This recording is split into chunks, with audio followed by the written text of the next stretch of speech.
Oke, selamat pagi. Saya dapat kiriman ya dari Pak Nugroho di Sentul, Bogor ya.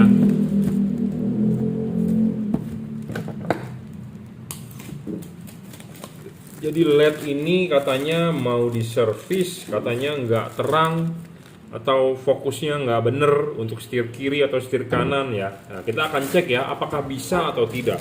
Bisa atau tidaknya kalau saya tidak lihat barangnya ya belum tentu bisa gitu ya. Makanya kalau Anda berkenan ya dikirimkan, kita akan cek ya.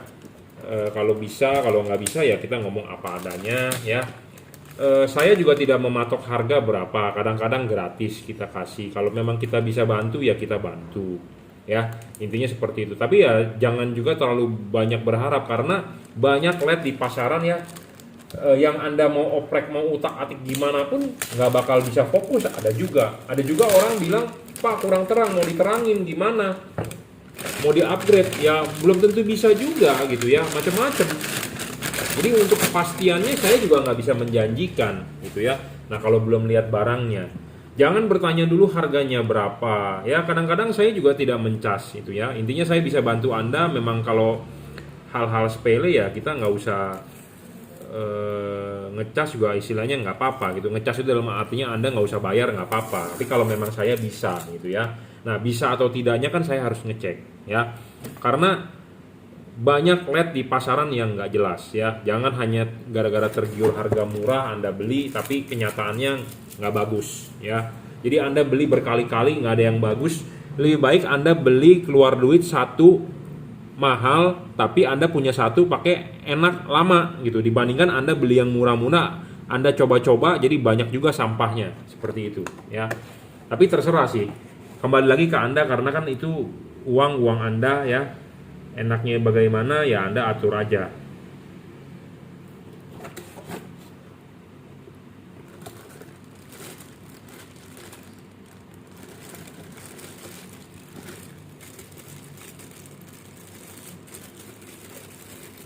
Ada 3 set ya.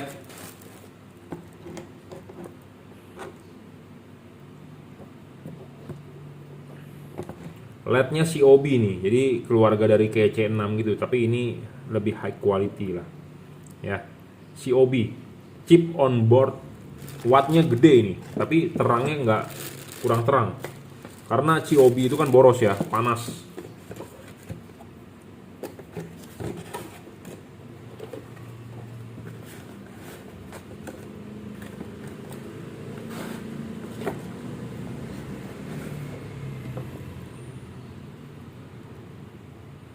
Chest, wah full adjustable nih semua. Nah yang kayak beginian nih sesat ya. Adjustable sih adjustable, selalu saya bilang Pak syarat bolam bagus ketiga adalah harus adjustable. Tapi kalau untuk orang tidak paham ya, adjustable-nya di mana kita nggak tahu. Berhentinya di mana ini? Dan ini udah dipapas nih. Tuh, udah digerinda tuh, udah digerinda nih. Udah digerinda, udah dipapas nih, udah dibuang. Ya. Udah digerinda nih. Udah dikikir tuh. Ya.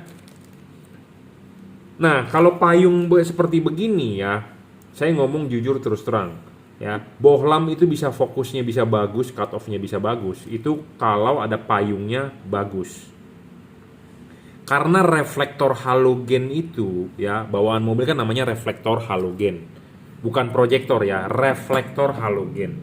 Reflektor halogen itu ya, kita konversi ke LED. Tentu kita harus mencari bohlam LED yang anatominya sama seperti halogen untuk mendapatkan fokus yang bagus. Nah, bagaimana supaya fokusnya bagus? Itu dia ada payung. Nah, kalau seperti gini, payungnya itu selalu saya kan ngomong ini merupakan daging lebih dari body. Ya, daging lebih dari body. Bukan payungnya seperti begini. Ya. Nah, ini LED yang saya jual, payungnya seperti ini. Payungnya menyerupai halogen mangkoknya. Ini penting, Bro. Mangkok menyerupai halogen penting karena kita mengkonversi dari halogen ke LED. Reflektornya punya halogen. Tentu kita harus mencari LED yang anatominya sama seperti halogen.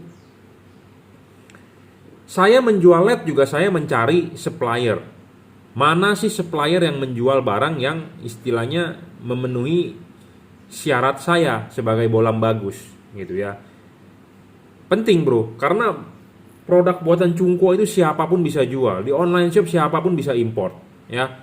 Siapapun bisa jual. Nah, yang mana yang bagus apakah Anda tahu? Enggak kalau Anda tidak mencoba ya. Jadi Anda harus mencari yang mangkoknya itu seperti ini. Anatominya. Anda lihat deh halogen H4 anatominya seperti apa, Anda ikuti. Ya. Nah, sedangkan kalau yang kayak begini merupakan daging lebih, itu nggak bisa bagus. Kenapa? Karena dia jaraknya terlalu jauh. Terlalu jauh dibandingkan chip. Jadi harus sedekat mungkin mangkoknya. Kan fungsi mangkok ini membatasi cahaya. Ya, membatasi cahaya. Nah, mangkoknya ini kalau merupakan daging lebih dari body, dia kan produk dari CNC. Nah, produk dari CNC ini bagaimana dia bikin? Ini itu dari batang tembaga rod, aluminium rod ya, diserut sininya. Jadi lingkaran ininya itu merupakan setengah lingkaran. Jadi terlalu jauh. Sedangkan aslinya bukan setengah lingkaran. Mangkoknya ini ya, Anda lihat dari halogen H4 deh. Sebentar, saya ambil dulu halogen H4. Ya. Ini halogen H4. Mangkoknya kan bukan setengah lingkarannya dia. Ininya nih payungnya. Nah, sedangkan kalau dari rod begini bikinnya pasti ini dari tabung pejal yang dikikis. Jadi mau nggak mau ininya itu setengah lingkaran aslinya. Setengah lingkaran yang dipotong atasnya dibuang. Jadi ini setengah lingkaran. Jadi terlalu jauh mangkoknya. Terlalu jauh mangkoknya ya. Nah, sedangkan ini dikikir lagi. Kalau ini dikikir artinya makin turun. Bocornya makin banyak sinarnya. Jadi nggak bakal bisa bagus cut off-nya. Pasti berantakan ini. Nah, saya kasih tips untuk Anda ya. Tapi ini sih udah nggak bisa diapa-apain karena ini dia udah dibuang, udah digerinda ininya tuh. Turun banget tuh. Ada bekas tapaknya kok. Jadi untuk Anda yang mempunyai bohlam tipe begini, tipsnya supaya cut off-nya bagus adalah ya, Anda punya tang atau Anda punya catok, Anda press ininya. Supaya mangkoknya itu sedekat mungkin dengan LED. Makin dekat cut off potongnya makin bagus. Makin membatasi sinar, tetapi karena ini dagingnya udah dibuang, udah dikikir, hilang, udah nggak bisa. Nggak bisa dong kita tambel, mau pakai apa tambelnya, ya. Jadi aturan kalau masih original, masih normal, press. Nah, sama seperti ini. Nah, ini masih original nih, belum ada tapak kikiran. Nah, ini kan masih tinggi. Masih tinggi.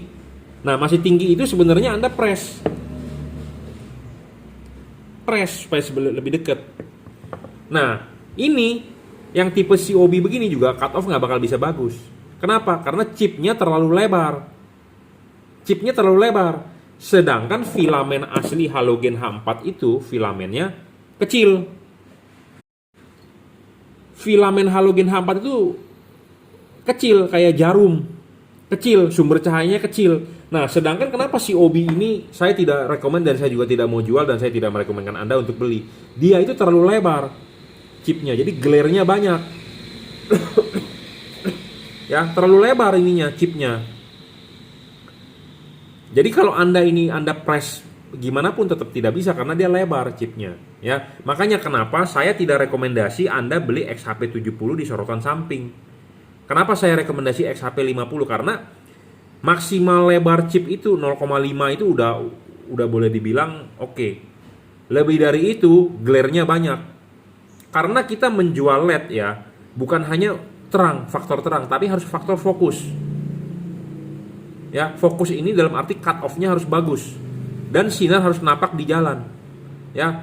Jadi Anda harus paham. Banyak orang yang tidak paham nih, pedagang, penjual, pabrik juga nggak paham. Saya nggak mengerti kenapa pabrikan bisa menjual LED yang istilahnya kualitasnya abal-abal tapi dijual. Ya, tapi memang harganya murah sih, ya. Jadi barang yang harganya murah mungkin pabrikan tidak menggunakan R&D, research and development, yang penting gue taunya lebih terang gitu aja.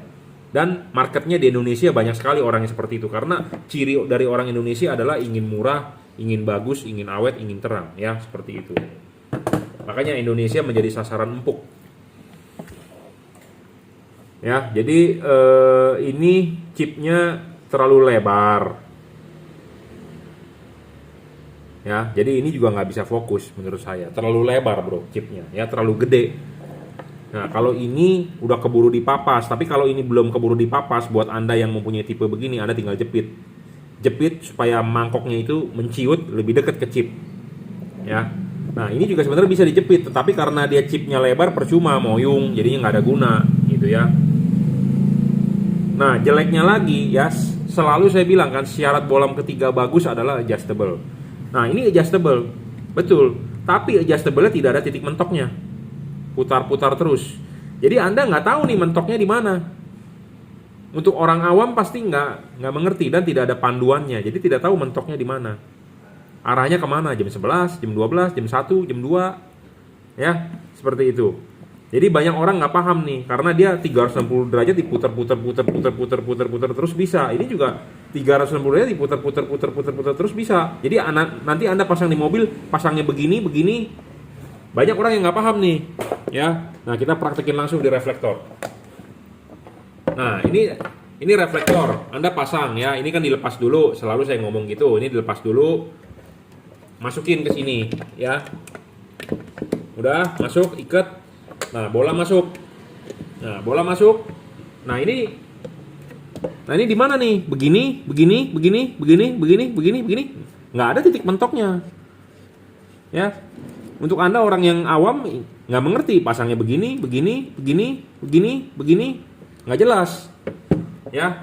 Makanya belilah bolam yang adjustable tapi ada titik mentoknya. Jadi untuk Anda yang sudah beli, gampang kita membriefingnya. Contohnya Anda sudah beli bolam JL3 nih sama saya. Pak, putar aja mentok, karena saya sudah kalibrasi payungnya ini yang dipapas. Nah, ini ada titik mentoknya bro, mentok. Kan gampang. Kasih tahu orang, Pak, mentokin. Pak, arahin jam 11. Kadang-kadang ada orang nggak ngerti loh, jam 11 itu di mana? Nggak ngerti gitu loh. Kadang-kadang memang orang awam kan begitu, nggak mengerti. Tapi kalau kita ngomong mentok, dia tahu. Seperti Anda menunjukin arah rumah orang. Blok, misalnya cari alamat blok berapa. Oh, gampang Pak, Bapak jalan lurus mentok, tinggal belok kanan, mentok lagi belok kanan. Gampang.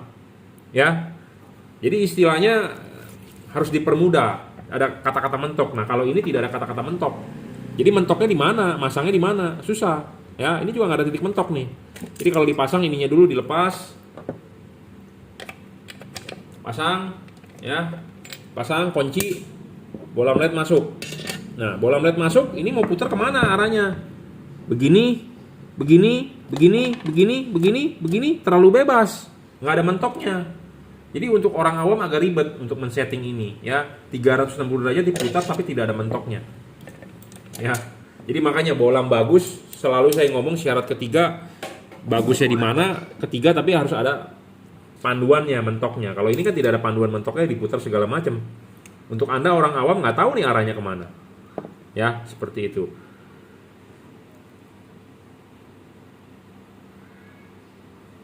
Ya, ini COB mau bagaimanapun nggak bakal bisa bagus. Kenapa? Karena chipnya terlalu lebar. Ya, sedangkan kalau bolam-bolam asli kan filamen, dia punya sumber cahayanya jarum, kecil banget. Nah, sedangkan ini sumber cahayanya terlalu gede, terlalu melebar. Jadi ini bocornya banyak. Bocornya banyak ya mau fokus ya nggak bisa. Ya, nggak bisa. Nah, makanya kenapa ya si pabrikan sering ngomong gini, chip automotive grade. Ya namanya CSP, chip size package, singkatannya itu ya. CES itu dari Philips termasuk CSP. Nah, CSP itu chipnya kecil-kecil kayak jarum. Nah, ini menyerupai halogen. Sebenarnya ini kalau belum dipapas ya, gampang banget nih tipe begini kalau untuk mengkalibrasinya. Saya kasih bocoran. Anda tinggal tadi saya udah ngomong pakai tang dijepit supaya dekat, selesai. Cut off-nya pasti bagus dibandingkan yang cut off-nya terlalu buka mangkoknya. Udah gitu aja. Nah, tapi kalau ini dipapas, hilang dagingnya ya udah nggak bisa diapa-apain. Nyerah ya. Nyerah, bro. Nah, satu lagi ada tipe ini. Nah, kalau ini fix focus ya. Fix focus. Fix ya.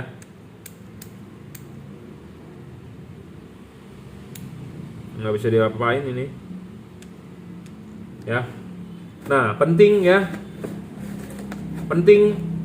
gini, karena H4 itu mempunyai 2 buah fokus Bohlam H4 itu mempunyai dua buah fokus, fokus lampu dekat dengan fokus lampu jauh. Kenapa sih lampu mobil saya tidak bisa fokus atau silau? Atau sinarnya tidak napak di jalan? Malah saya sering dimin orang dari lawan arah. Tahu nggak kenapa? Tahu nggak kenapa? Karena lampu H4 itu mempunyai dua buah fokus. Kenapa ada fokus dua? Karena buat lampu dekat dengan lampu jauh. Ya, di satu bohlam. Nah, jangan sampai posisi lampu, filamen lampu dekat itu jangan sampai pemasangan posisinya di lampu jauh. Tentu juga bakal silau, ya. Jadi karena satu bohlam ini mempunyai dua fokus, nah fokusnya itu harus benar. Nah, ketinggian ini juga harus benar. Ya, ketinggian ini harus benar. Jadi ada dua faktor yang mempengaruhi fokusnya bohlam. Satu dari mangkok untuk membentuk cut off. Kedua adalah filamen, tinggi chip. Kalau di LED ngomongnya chip, kalau di halogen ngomongnya filamen. Ketinggian ini berapa nih? Harus sesuai dengan halogen. Jangan sampai posisi filamen untuk low beam dipasangnya di high beam. Ya tentu nggak bakal bisa fokus. Tentu sinarnya akan high beam terus. Gitu ya. Jadi makanya H4 ini sebenarnya agak ribet ya. Untuk mencari bohlam H4 yang bagus itu tidak gampang ya. Jadi H4 itu mempunyai dua buah fokus lampu dekat dengan fokus lampu jauh. Jangan sampai fokus lampu dekat Anda taruh di fokus lampu jauh, tentu juga tidak bakal napak sinarnya. Akan berantakan. Ya, akan high beam. Ya, seperti itu. Jadi ini saya dikirimkan untuk saya setting. Nah, kalau yang ini sih nggak bisa disetting karena ini udah dipapas ya. Ini kardusnya seperti ini, beli di online nih dari luar negeri pasti.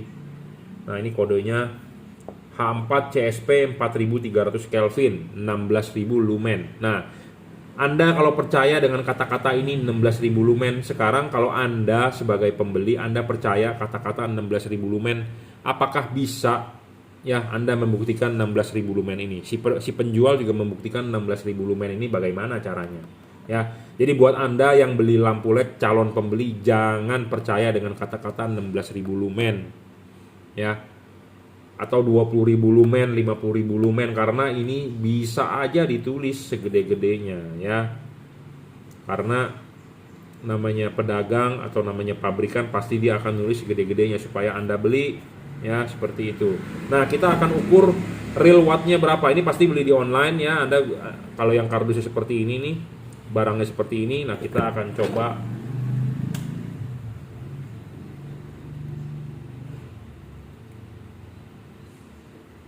(4.300 Kelvin ya. 23 wattnya lumayan gede loh. 23 nih. Ini terang nih pasti bohlam nih. Ya, 23 rata-rata lah. Cuma pasti cut off-nya kacau. Sini ada luxmeter, saya tesin berapa tuh, Anda baca di depan.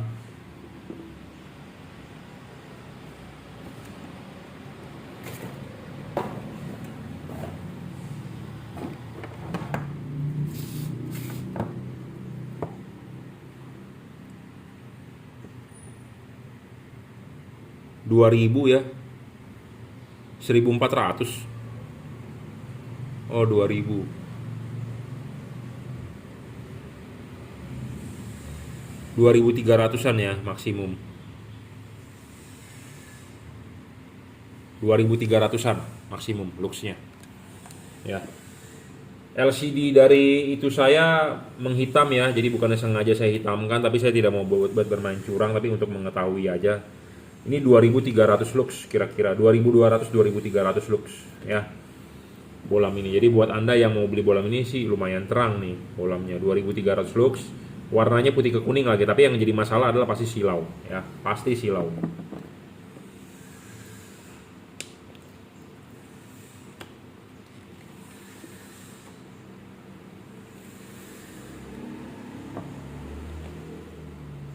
Ya, bohlam ini celup heatsinknya, jadi tidak ada pendinginan nih ya, tapi desain ininya masih ada sedikit rongga.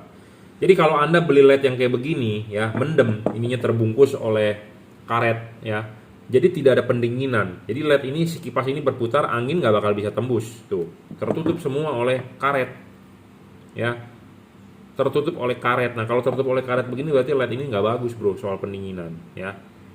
kan kebungkus.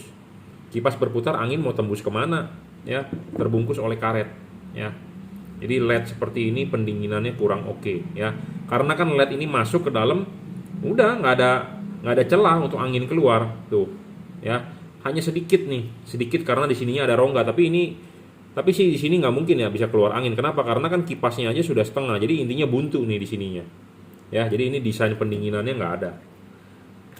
Kalau nggak ada pendinginan, wattnya bisa ngedrop, ya, bisa ngedrop dan lifetime-nya pendek, ya, seperti itu.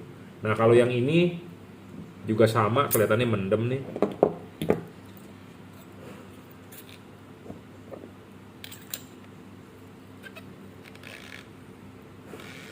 Oh, ini masih bisa kelihatan karena ini ada kabelnya sih nyangkut, ya. Pokoknya intinya Anda kalau mau beli LED yang bagus harus ada heatsink. Heatsinknya makin gede makin bagus, ya. Supaya kenapa sih kipas angin berputar, angin meniup ke situ masih bisa keluar dari celah-celah ini, ya.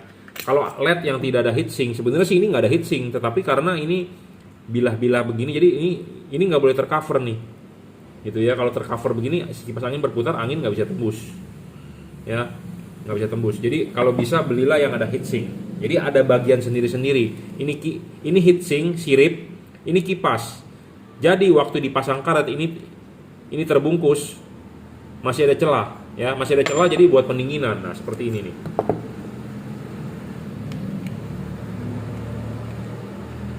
Ya. Nah, ini bagus nih. Nah, ini kipas bagian sendiri. Ini heatsink. Si kipas angin berputar, angin meniup masih bisa keluar dari celah-celah sini. Ya, itu yang ideal, bro. Itu yang ideal, yang sempurna. Ya. Nah, kalau ini kan nggak bisa. Ini kan tertutup. Tertutup. Ya, jadi ini pendinginannya nggak bagus. Yang ini juga sebenarnya pendinginan nggak bagus karena heatsinknya kurang, ya, mendem. Gitu ya. Oke ya, cukuplah reviewnya. Nanti saya tanyakan dengan yang punya barang mau digimanakan lagi, ya. Intinya sih, oh, yang COB ini belum saya coba wattnya berapa. Jadi ini LED COB, ya. Kita akan coba wattnya berapa. Jadi buat Anda yang beli di online, kalau Anda melihat barang ini kecil banget ini wattnya mah. Wattnya berapa? 12,8. Terangnya lihat di luxmeter berapa, di bawah 1000. Ini cuma 500-600 loh. Ini emang nggak terang lah, makanya COB not recommended lah. Redup ini, bayangan gelap juga gede lah gitu. Nah, bayangan gelapnya gede banget, ya. COB redup banget ini, redup lah. Ini sih nggak kayak Anda pakai lampu LED lah, ya. Not recommended sekali, ya. Nggak terang, bro. Anda beli 200.000, 100.000 nggak terang juga, istilahnya sih kalau menurut saya sih itu buang-buang duit, ya. Buang-buang duit. Tapi namanya orang kalau nggak mencoba nggak puas. Tapi nggak apa-apa sih, pengalaman, ya. Jadi cuma banyak sampah aja. Jadi banyak barang sampah. Tapi kalau Anda mau berhemat, mestinya Anda nabung, beli satu produk yang bagus, beli mahal tapi puas. Kalau saya sih orangnya begitu, ya. Tapi tiap-tiap orang kan mempunyai pandangan yang berbeda. Nah, ini lumayan terang tapi pasti cut off-nya nggak bagus nih, ya. Makanya dia digerinda. Tapi sebenarnya jangan digerinda, bro, ya. Dijepit jadi supaya dia lebih dekat. Karena kenapa? Dia terlalu jauh payungnya. Jadi batang LED-nya di sini dia mangkoknya terlalu lebar.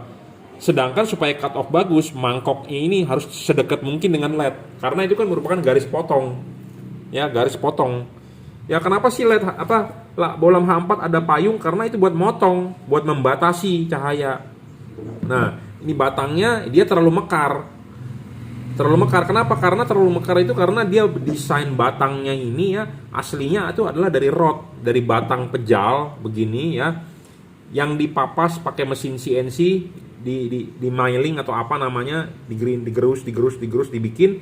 Nah, sisa daging ininya nih, daging ininya ya merupakan setengah lingkaran dari bagian rod itu. Nah, itu terlalu jauh, makanya terlalu jauh. Sebenarnya pakai tang dijepit supaya dia sedekat mungkin, pasti cut off-nya lebih bagus, ya. Itu saya kasih bocoran triknya buat Anda, ya. Jadi saya share juga ilmunya.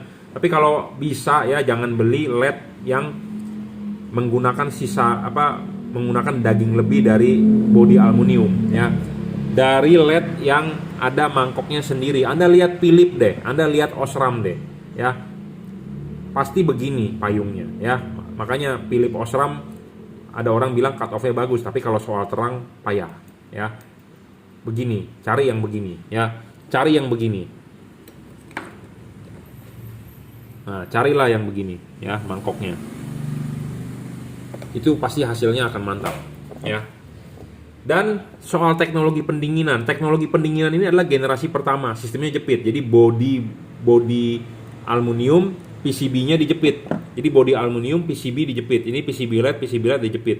Nah, yang beginian adalah teknologi lama ya. Yang ini juga teknologi lama, teknologi jadul, sistemnya sistem jepit. Ya, sistem jepit. Jadi bodi PCB-nya dijepit. Bodinya sebagai pendinginan, sistem jepit, dan selalu di sini ada lubang. Di sini ada lubang. Ya, selalu di sini ada lubang. Ada lubang. Ini teknologi jadul. Nah, teknologi jadul ini mempunyai kelemahan. Kelemahannya satu adalah pendinginannya kurang bagus karena sistem jepit. Ya. Dan kedua, di sini ada lubang. Artinya apa? Ini lubang tembus ke belakang. Jadi si kipas angin berputar ya, debu itu bisa masuk niup ke dalam headlamp. Makanya headlamp Anda bisa kotor, berdebu. Atau headlamp Anda mengembun. Kenapa? Karena ada air bisa masuk ke dalam dari lubang ini. Dari lubang ini. Ya, debu angin bisa masuk ke dalam headlamp Anda. Debu partikel kecil-kecil tiap hari Anda nyalakan lampunya, kipas angin berputar ya. Debu bisa masuk ke dalam headlamp Anda. Jadi headlamp Anda dalam 1-2 tahun bisa kotor atau butek.